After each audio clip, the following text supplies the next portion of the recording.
questions because we're off schedule already. But tell us about USAID. What's happening at USAID and how that affects the trip? Well, look, I mean, my frustration with USAID goes back to my time in Congress. It's a completely unresponsive agency. It's supposed to respond to policy directives of the State Department, and it refuses to do so. So the functions of USAID, there are a lot of functions of USAID that are going to continue, that are going to be part of American foreign policy, but it has to be aligned with American foreign policy. I said very clearly during my confirmation hearing that every dollar we spend and every program we fund, that will be aligned with the national interest of the United States.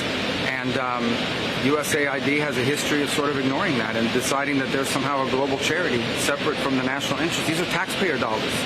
And so I'm very troubled by these reports that they've been unwilling to cooperate with people who are asking simple questions about what does this program do, who gets the money, who are our contractors, who's funded.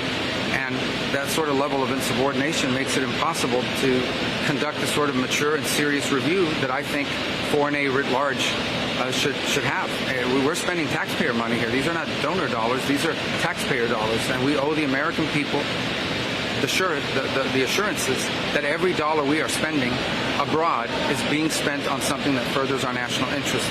And so far, a lot of the people that work at USAID have just simply refused to cooperate. Are you currently in charge of USAID, or are you acting? I'm the acting director of USAID. I've delegated that authority to someone, but I stay in touch with him. And again, our goal was to go in and align our foreign aid to the national interest. But if you go to mission after mission and embassy after embassy around the world, you will often find that in many cases, USAID is involved in programs that run counter to what we're trying to do in our national strategy with that country or with that region. That cannot continue. USAID is not an independent, non-governmental entity. It is an entity that spends taxpayer dollars, and it needs to spend it, as the statute says, in alignment with the policy directives that they get from the Secretary of State, the National Security Council, and the President. And it's been 20 or 30 years where people have tried to reform it, and it refuses to reform. It refuses to cooperate. When we were in Congress, we couldn't even get answers to basic questions about programs. That will not continue. That's not going to continue. Elon Musk has called it a terrorist organization. Do you believe that? I've articulated to you my challenges with it, and they go back to my time in Congress. Okay, we would ask them questions. Who does this program fund? Who gets the money? We won't tell you. We don't need to tell you. We're apolitical. Well, American foreign policy isn't apolitical. American foreign policy is to further the interest of the United States. If someone wants to spend apolitical dollars, they should spend private dollars, go start a charity, and you can fund anyone you want. But if you're going to spend taxpayer money, then you need to spend it in furtherance of the national interest of the United States. That's exactly what I said at my confirmation hearing.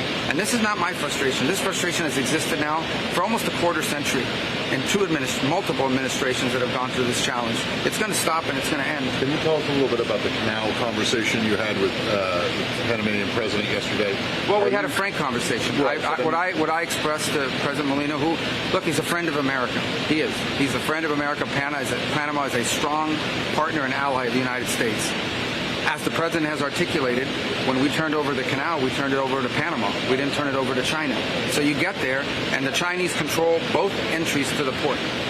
Both entries to the port. We have a treaty obligation to protect the canal if it comes under attack, but our Navy is paying fees to go through there. So I express frustration about those things, and again, I understand that it's a delicate issue in Panama. We don't want to have a hostile or negative relationship with Panama. I don't believe we do.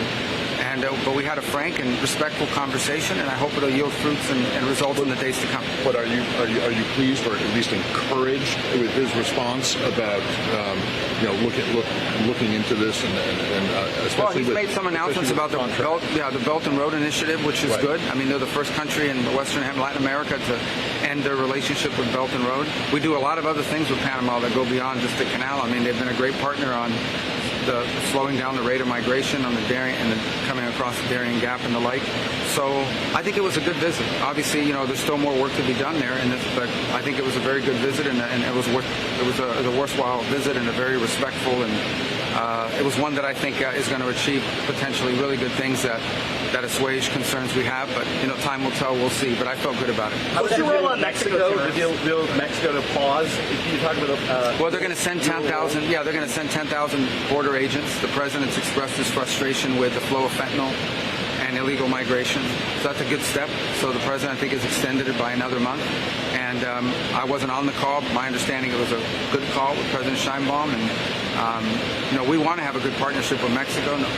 They'll always be our neighbor, and so it's a country that we do a lot of things with, but we have legitimate concerns about not just the existing, but the rapidly growing presence of dangerous cartels, who in some cases operate as governments in parts of Mexico. It's a huge challenge to the sovereignty of the Mexican state. And so we seek to be good partners in that regard. I think deploying 10,000 National Guardsmen on the Mexican side from Mexican National Guardsmen is a very good sign. I'm not sure it resolves all the issues that were raised, because beyond that there's some trade imbalance issues the president wants to address. Obviously you saw the result of that. Will you travel to Mexico? Will I travel to Mexico? I'm sure I will, but we're not planning to as part of this trip. Obviously, things can change on any moment, but right now I've been in touch with their foreign minister. We have started a pretty good relationship, and I'm sure we'll be talking or seeing them very soon, but it won't be, as of this moment, there's no plans for this trip. And I know some of you that are traveling with us want to know the answer, but we don't have any plans at this moment. Secretary, a lot of the money that USAID spends that's criticized as being charitable, I think you used that word, or welfare for poor countries. Defenders of USAID and some members of Congress say that it's in America's national interest, that it promotes stability or buys America goodwill overseas. So, what's your reaction to that? Do you think USAID does a lot of that work, but you have issues with some of the specific spending? Yeah, well, my issue, as I said, is there are things that USAID, that we do through USAID, that we should continue to do, and we will continue to do. But everything they do has to be in alignment with the national interest and the foreign policy of the United States. And the attitude that USAID has adopted over the years is, no, we are independent of the national interest. We fund programs irrespective of whether it's aligned or not aligned with the foreign policy. That's ridiculous. These are taxpayer dollars. Every penny that we spend in foreign aid needs to be in furtherance and aligned with the national interest and the foreign policy of the United States. So this is not about ending the programs that USAID does per se. There are things that it does that are good, and there are things that it does that we have strong questions about. It's about the way it operates as an entity. And they're supposed to take direction from the State Department, policy direction. They do not. Not only do they not take policy direction, they're completely uncooperative.